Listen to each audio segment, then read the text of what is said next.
Ассалаумағалейкум көрермен қауым, бүгінгі видеоролигімізде кез келген үш фазалы электр қозғалтқышының обмоткаларының басы мен аяғын қалай табу керек екені жайлы бір әдіс көрсететін боламын. Орысша айтқанда начало конец обмотки деп жатады ғой. Оларды дұрыс таппайтын болсақ, біз моторымыз айналмайды немесе күйіп кетуі әбден мүмкін.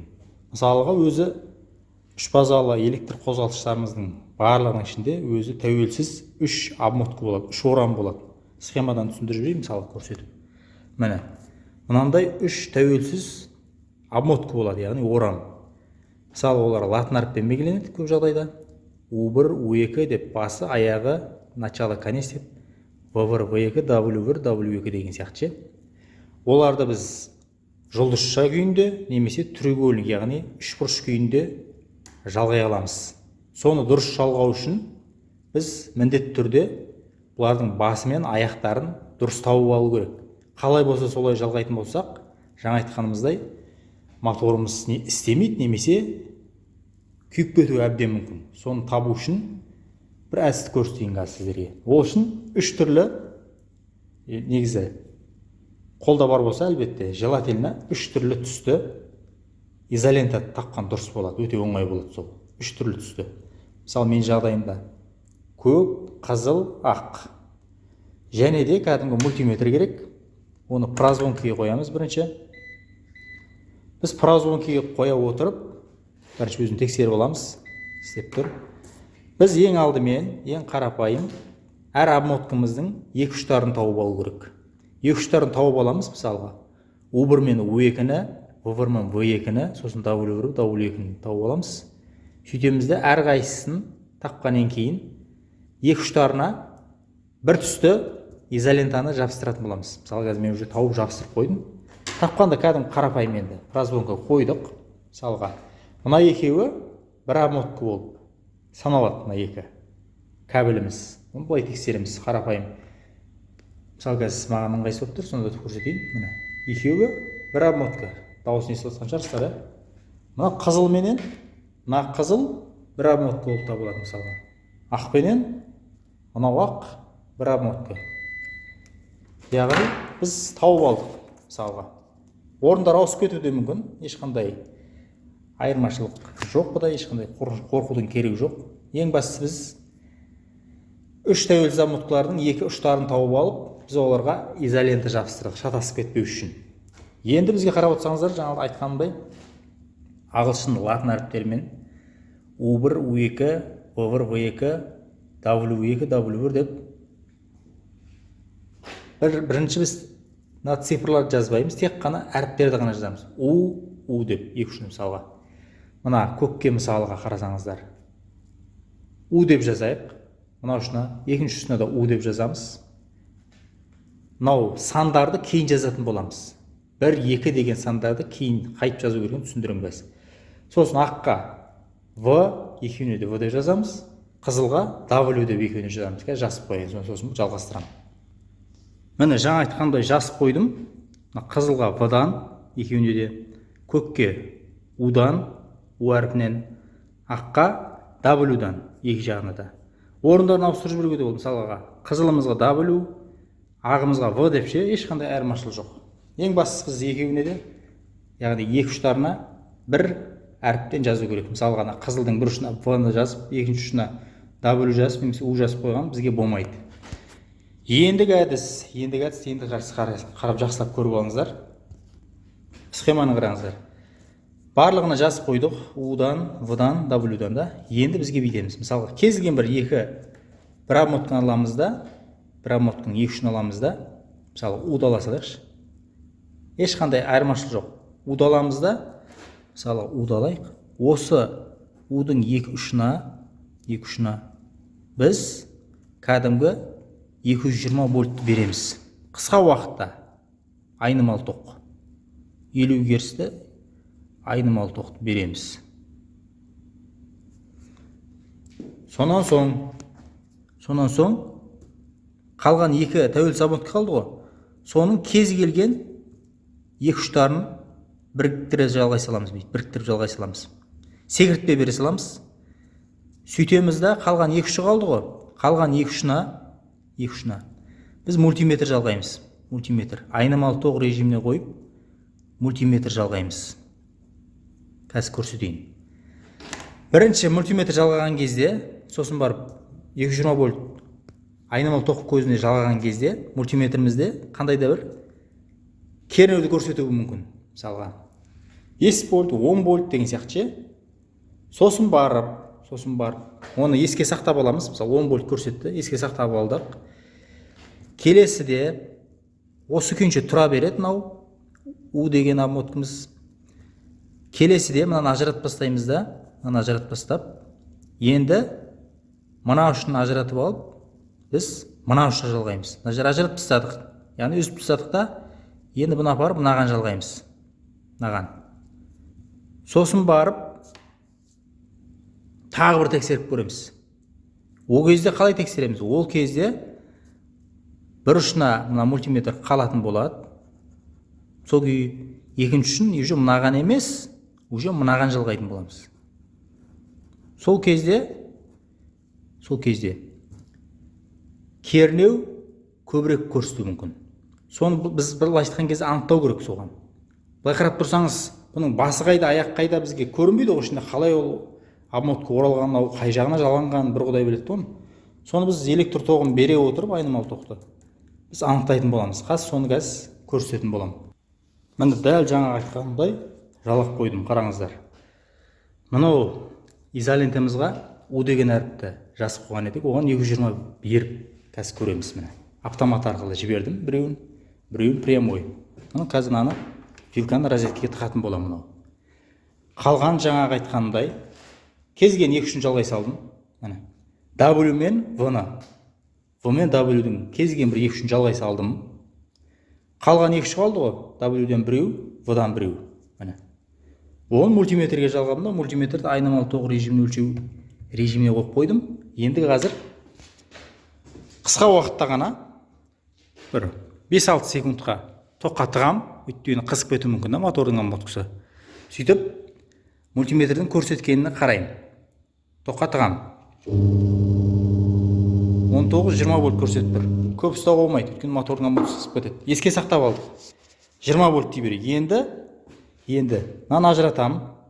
Міндетті түрде тоқтыны ажырату керек. Қауіпсіздік ережесін сақтай отырып. Сосын барып, жаңағыда айтқандай, басқа орын ауыстырып көрем. Сол кезде қалай болады кернеу? Ауысам, ауыспай ма? Қазір соны көрсетемін.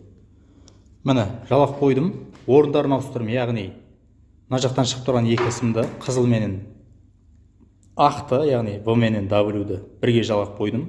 Кілемник арқылы шығып кетті, қайтадан тазалам. Сосын барып, мына екеуіне мультиметр жалап қойдым. Қазір енді тексеріп көреміз. Так, тығамыз розеткеге. Мынаған қараймыз мультиметрге. 1.7, 1.5, яғни жаңа 20 вольт көрсетеді, мынау болса мүлде төмен түсіп кетті. Бізге бұл жердегі керегі ең көп кернеу қайсы көрсетеді, сол керек болып тұр. Қайтадан, яғни орнына қайтадан қалпына келтіреміз. Сосын тағы бір тексеріп көреміз, асықпай. Міне қайтадан алғашқыдағыдай қалпына келтірдім орындарын. Енді тағы бір тексеріп көрейік. Топқа тығып. Міне 18 вольт. Жаңа 1.5-1.7 вольт көрсетіп бір, қайтадан 18 вольтқа көтерілді. Енді қарай керек, енді осы кезде мән беру керек. Біз енді жаңа тек қана әріптерін жазған едік. U, V, W деп, енді сандар жазамыз. Соған мән беру керек. Қараңыздар. Екі мультиметр жалғанған жері, мысалы, кезген біреуін аламыз, мысалы, W дейікші. Осы W-дің біреуіне V1 дей саламыз, яғни W1. Бұл W деген обмотканың басы деп ала саламыз. Яғни начало, бастау былай айтқан кезде. Екінші ұшын, екеуі бірге жалғанып тұрған ұшын V2 дей саламыз. Астына жаза салайыңыз. Міне, екеуі жалғанып тұрғанға V2 дей салдым да, міне. Мультиметр жалғанып тұрғанның бір шетіне W1 дедім, сосын екеуі бірге жалғанып тұрға W2 дей салдым, ары қарай. Екеуінің басы жалғанып тұр ғой, екеуінің басы жалғанып тұрған. Екінші қызыл тұр ғой, V деген әріп жазылып тұрған.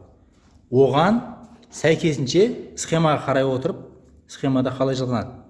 Схемада қарасаңыздар, мысалы қараңыздар. V2-ге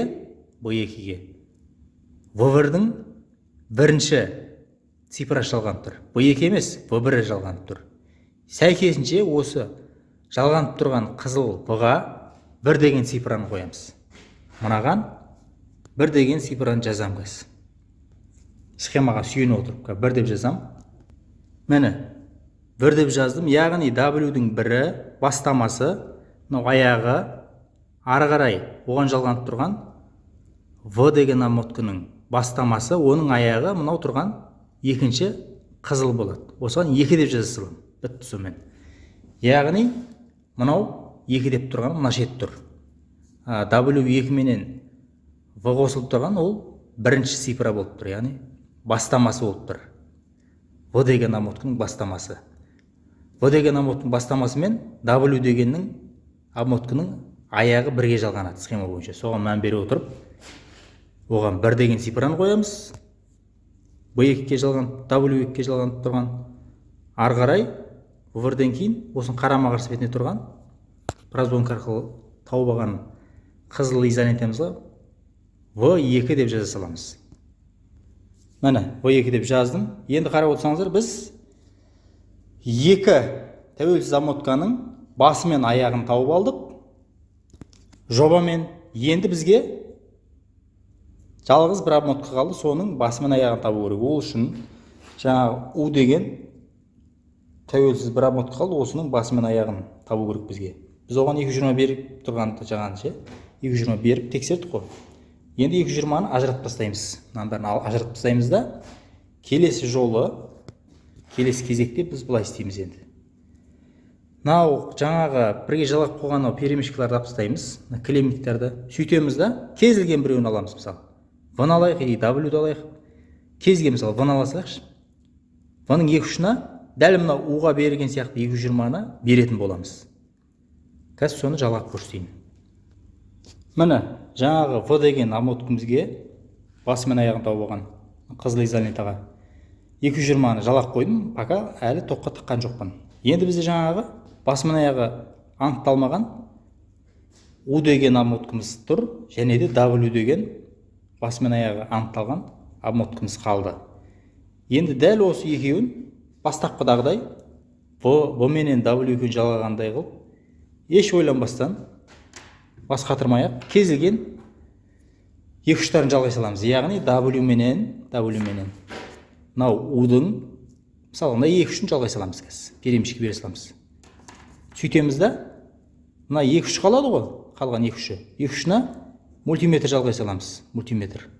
Мына екі ұшына мультиметр жалғай саламыз. Дәл сол кернеуді тексереміз бұда да. Қазір соны жалғап көрсетейін. Міне, кез келген екі ұшын жалғай салдым. Көкпенен U деген обмотканың, W деген обмотканың екі ұштарын жалғай салдым. Қалған екі ұшына мультиметрді жалғап қойдым. Айнымалы тоқ режиміне қойып. Енді тоққа тығып көрейік. Сосын мультиметрге мән беру керек. Тықтым. 1/5, 1/2 деп түсіп барады жайлап. Бізге керісінше жаңағыдай 18-20 вольт, яғни одан көбірек кернеу көрсеткен жағдайын еске алу керек. Ескеру керек былайша айтқан кезде. Енді сол үшін обмоткалардың екі ұштарын орнына ауыстырып көреміз. Сосын тағы да бір тексеріп көру керек тоққа тығып. Міне, орындарын ауыстырдым. Секіртпені басқа жаққа жалғадым, яғни қалған екі ұшына жалғадым да, мән беретін жағдай бір ұшында тұрған мультиметрдің бір шупы сол күйі тұра береді. Тек қана бір ұшын ғана орнына ауыстыру керек. Бір ұшы сол күйі тұра береді. Біз жаңа былай жалғадық қой. Былай жалғай салдық қой секіртпені. Мынау жаңағы унит дегеннің баго деген клеммикке ұқсаған клеммигі ғой. Айырмашылық жоқ, барлығы бірдей. Былайша айтқан кезде секіртпе да, екі кабельдің басын қосып салдық. Енді біз оны ажыратып тастаймыз да, екі ұшын. Біз мынаны апарып, байландырып әкеліп, мысалға, мынаған жалғаймыз. Енді мына екі ұшы қалды ғой, мына екі ұшы. Осы екі ұшына біз мультиметр жалғаймыз. Мультиметр. Енді түсіндіңіздер ма? Примерно. Міне жалғап қойдық. Енді тоқтатып көрейік қалай болатын. Жаңа 1-3, 1-2 болып түсіп кетті кернеу. Енді тығамыз. Міне 18 вольт көрсетті. Міне бізге осы керек. Дәл осы жағдайды есте сақтаймыз. Енді қарап тұрыңыздар. Дәл жаңағыдай енді бізге U деген обмоткіге цифр қойылған жоқ әлі. Басы аяғы деген 1, 2 деген. Енді сол цифрді қоямыз. Дәл осы сәтте біз шатасып қалуымыз әбден мүмкін. Шатаспас үшін міндетті түрде схемаға мән беру керек. Схемаға қарасаңыздар, екі тәуелсіз обмоткінің жалғану нүктелеріндегі цифрларына мән беру керек бізге ең маңыздысы. U1 мен V2 жалынған, сосын барып V1 мен W2 жалынған. Яғни бір аттас сандар бірге жалғанбайды ешқандай жағдайда да. Қарасаңыздар. 1 мен 2, 1 мен 2, яғни 2 мен 2 немесе 1 мен 1 жалғанбаған. Осыған мән бере отыра, біз қарасаңыздар жаңа берген кілемнегіміз, яғни секіртпеміз бір ұшына W2 деген тәуелсіз обмоткіміздің екінші ұшы жалғанып тұр. W деген обмоткіміздің сәйкесінше қарасаңыздар, W2 мен V1-іміз, яғни бірінші цифр жалғанады. Біз тексеру мақсатында V1-іміз U-ды жалғадық bu yerге, яғни сәйкесінше U-мызда жалғанып тұрған осы ұшқа секіртпемізге 1 деген санды жазуымыз керек осы жерге. Ал қарама қарсы бет тұр ғой мынау, мультиметріміз жалғанып тұрған екінші ұшы. Оған 2 деген цифраны жазу керек. Сол кезде біз шатаспаймыз. Егер де мынаған 2, мынаған 1 деп жазатын болсақ, біз жалғану барысында біз моторымызды күйдіріп алуымыз мүмкін, немесе моторымыз дұрыс айналмай өмір ұзаққа бармауы мүмкін. Сондықтан да V2 деп жалғанып тұрған мынау секіртпемізге жалғанып тұрған мынау U деген обмоткіміздің бір ұшына біз 1 деген цифраны жазамыз. Сол кезде біз шатаспаймыз. Жазамыз соны. Міне жаздық. Жалғанып тұрған W2-ге жалғанып тұрған U-мызға 1 деген нөмірді бердік. Екінші ұшына 2 деген, яғни аяғы, мынау басы болды, мынау аяғы болды. Енді осы жаңағы тауып алған басы мен аяқтарына қарай отырып, схемаға сүйене отырып, біз бірінші жұлдызша, сосын барып үшбұрышты жалғап көрейік. Расында дұрыс жалғадық па, әлде қателестік па? Ендеше газ бірінші жұлдызшаны жалғаймыз, яғни звезданы, сосын барып үшбұрыш, яғни түргенді жалғайтын боламыз. Контакторлеріміз дайын, барлығын дайындап қойдым. Енді газ жалғап көрсетейін. Міне жалғап қойдым. Енді қараңыздар. Жұлдызшада қарасаңыздар, перемешканы, яғни секіртпені 2 деген санға беріледі. Қарасаңыздар. U2, V2, W2. Бізде де дәл солай болып тұр. Міне V2, W2, сосын U2, дәл схемадағыдай. Ал қалған U1, V1, W1-ге біз 3 фазаны береміз. V1, U1, міне U1, сосын W1. Дәл схемадағыдай. Енді қаз қосып көрсетейін. Жұлдызша. Бұлай қарай айналып жатыр. Енді ана кнопканы басып көреміз. Кері қарай айналып. Біз тек қана контактордың көмегімен 2 фазаны орнына ауыстырып жатырмыз. Мынаны басам. Бұлай қарай айналып жатыр. Енді қызық үшін газ, егер біз шатастырғанда қалай болатын еді? Айланатын ба, айланбайтын ба еді? Соны тексеріп көрейік. Ол үшін мысалға V1 менен V2-нің орнын ауыстырып жібердік деп есептейікші газ. Шатастырып. Немесе жаңа айтқандай, мына цифрасын шатастырғанда не болатын еді? Мысалы, U1 мен U2-ге цифрасын ауыстырып жіберіп, сосын барып қателесіп жалғап қояйық өтірік. Газ. U1-дің орнына U2-ні жалғаймын да, U1-ді мынаған жалғаймын, перемешке. Сосын қосып көрсетемін. Міне, әдейі шатастырып жалғадым. Егер де біз бір тәуелсіз обмоткіміздің басы мен аяғын шатастырғанда қалай болатын еді? Газ көрейік енді қосып. Қалған екеуі орында тұр. Қосам. Көрдіңіздер ме? Дыңылдап кетіп жатыр, дауысы жаман. Айналуын айналады, бірақ обороты аз және де дыңылдап кетіп жатыр. Дауысы жаман қатты. Мына жағына басып көрейін. Кері бағытта. Көрдіңіздер ме? Егер осылай қосылып тұра беретін болса, моторымыз қандай да бір қорғаныс болмаса, автомат па немесе жылулық реле болмаса, тепловой реле деген сияқты. Моторымыз көкке бармай күйетін еді. Көрдіңіздер ме? Сондағысы схемаға қарап, мән берген арқасында біз дәл таптық. Басы мен аяғын. Егер бұған қарамай жасасаған кезде біз қателесетін едік. Енді үш бұрыш жалғап көреміз. Үш бұрышта қарасаңыздар, жаңа айтқандай U1 мен V2, V1 мен W2, ары қарай U1, V1, W1-ге үш базаны береміз. Қазір дәл осы схемаға қарай отырып, біз жалғап шығатын боламыз. Дәл схемадағыдай жалғап қойдым. W1 мен U2-нің ұшын біріктірдім, бір фаза бердім, S деген. Сосын бар V1 менен W2-нің басын біріктірдім, B бердім оған фазасын.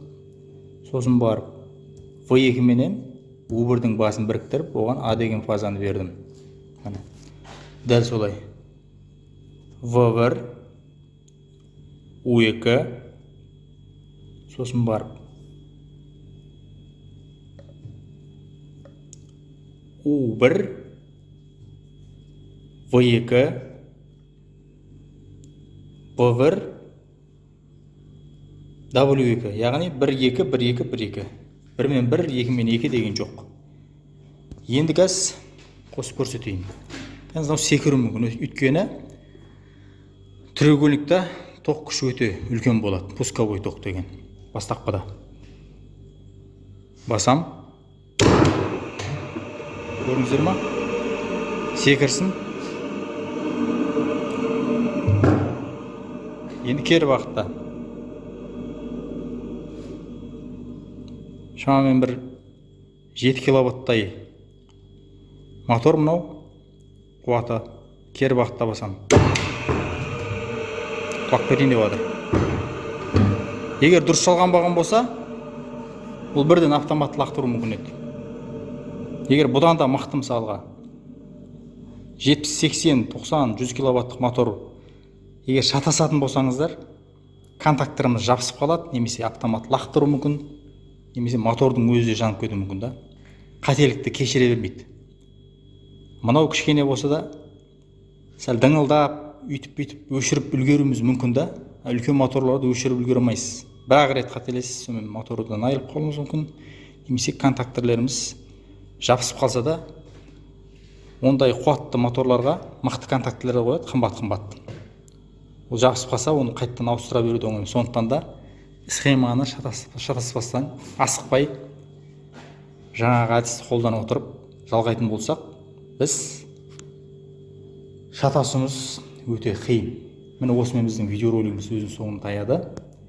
Ендеше каналға тіркеліп, таныс тамырларыңызға жіберіп, лайктарыңызды аямай баса беріңіздер. Аман сау болыңыздар.